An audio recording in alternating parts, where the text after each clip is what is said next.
hanya untuk dirinya sendiri. Nah, beda sama tadi. Kalau tadi kan kaitannya sama Rasul, ini beda. Tidak beriman atau belum sempurna iman seseorang di antara kalian sebelum kalian mencintai saudara kalian atau tetangga kalian apa yang kalian cintai untuk diri kalian. Masya Allah, hadisnya Sahih riwayat Imam Muslim. Ini kalau mampu kita praktekkan, sudah iman kita itu kelihatan sempurna. Tapi berat ini hadis praktekannya.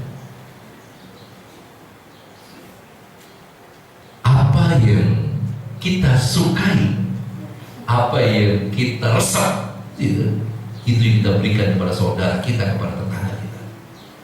Apa yang kita resap, bukan apa yang kita kagak resap.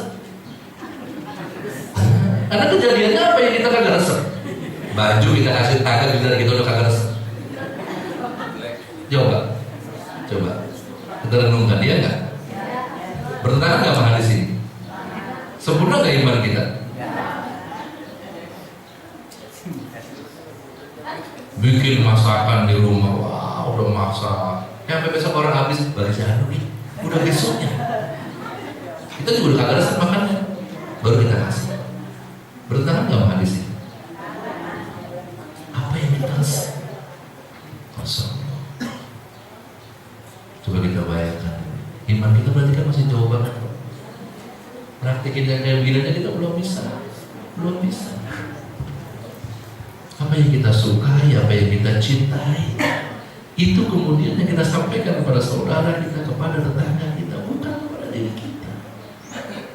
Ini tanda cinta kepada Allah sebagai bentuk kesempurnaan iman. Sekali lagi, kalau bahasa hadisnya la yu'minu itu artinya tidak beriman.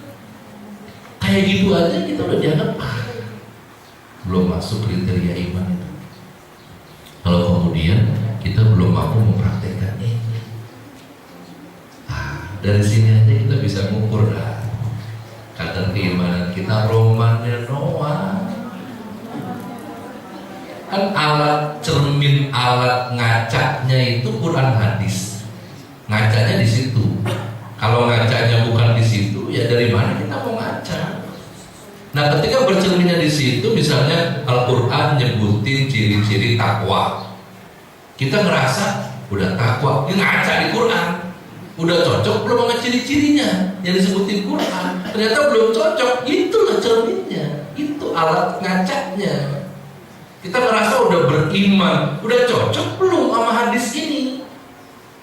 Kita ngaca sama hadis ini, oh ternyata belum cocok karena kita belum mempraktekkan ini. Lah berarti begitu kita ngaca baru romanan doang, menurut kita begitu ngaca ternyata nggak sesuai dengan kriteria. Jadi alat ngacanya adalah Al-Quran dan hadis. Nah, kalau hadis yang terakhir ini coba, tidak beriman atau belum sempurna iman seseorang di antara kalian sebelum dia mencintai bagi saudaranya atau tetangganya apa yang dicintai untuk dirinya, yang kita suka, yang kita resep. Coba itu kan berat banget. Kalau bukan karena faktor iman, nggak bisa. Kalau bukan karena faktor iman, ini cuma faktor kualitas iman aja yang bisa menjawab praktek seperti ini. Lah Rasul mengarahkan itu sebagai bentuk cinta kepada Allah dengan mengikuti praktek amalia Rasulullah SAW. Ini gambaran. Ini yang dimaksud dari tema yang saya beri judul manifestasi iman gitu. Jadi iman sudah alokasi potensinya 120 hari dalam kandungan. Kemudian begitu kita sekarang sudah melaksanakan tugas taklifi, tugas individu untuk melaksanakan aturan Allah, apakah potensi iman ini terjaga atau tidak? Nah, nanti munculnya adalah cinta hakiki itu. Maksud cinta hakiki adalah kita selalu lebih memenangkan Allah, Rasul, dan jihad. Selalu ini yang dimaksud cinta hakiki. Jadi lebih memenangkan Allah, Rasul, jihad dibanding yang Allah sebutkan dalam surat At-Taubah ayat 24. Orang tua, anak, cucu, saudara, pasangan, dan keluarga. Rumah yang kita cintai, harta yang kita usahakan, dan bisnis yang kita punya, tetap kita lebih memenangkan Allah, Rasul, dan jihad. Inilah cinta hakiki. Kalau ini kemudian masih kalah dengan yang lainnya, ini terapinya adalah dengan zikrul maut, mengingat kematian. Kalau kita mengingat kematian, insya Allah yang disebutkan di ayat 24 surah 9 ini bakal kita kalahkan dengan cinta kepada Allah, Rasul, dan jihad. Terapinya dengan zikrul maut, sehingga tidak sedikit para salafus soleh dahulu itu dia membuat kuburan di dalam kamar tidurnya sendiri dalam rangka menjaga ini semuanya. Nah, buat kita ya 24 jam dalam satu hari, 5 menit saja Bapak Ibu kita gunakan untuk mengingat kematian, itu sudah cukup. Dari 24 jam itu 5 menit saja untuk merenung tentang kematian kita.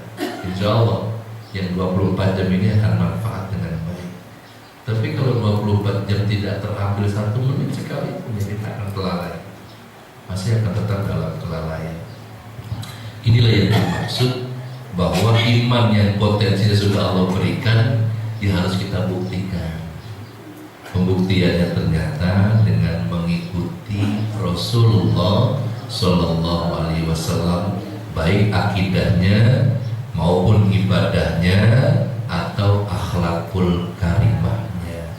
Insya Allah iman kita yang sudah diberikan potensinya oleh Allah sejak dalam kandungan ini akan semakin berkembang, tumbuh dengan baik. Ketika tumbuh dengan baik dan kita menemukan kematian, maka kematian kita bukan kematian jahiliyah, tapi kematian dalam keimanan. Inilah yang menjadi cita-cita akhir kita. Wala tamutunna illa wa antum muslimun. Jangan kamu mati melainkan dalam keadaan muslim yang seutuhnya. Nah, mudah-mudahan ayat dan hadis ini akan menambah kekuatan iman kita, akan semakin menambah kekuatan istiqomah kita, dan akan semakin menambah persiapan-persiapan kita menghadapi keberangkatan kita untuk bertemu dengan Sang Maha Pencinta, Sang Maha Pencipta, yaitu Allah Subhanahu wa Ta'ala. Kita serahkan lahir batin diri kita kepadanya karena memang miliknya, bukan milik kita. Kita pasrahkan segala urusan kita.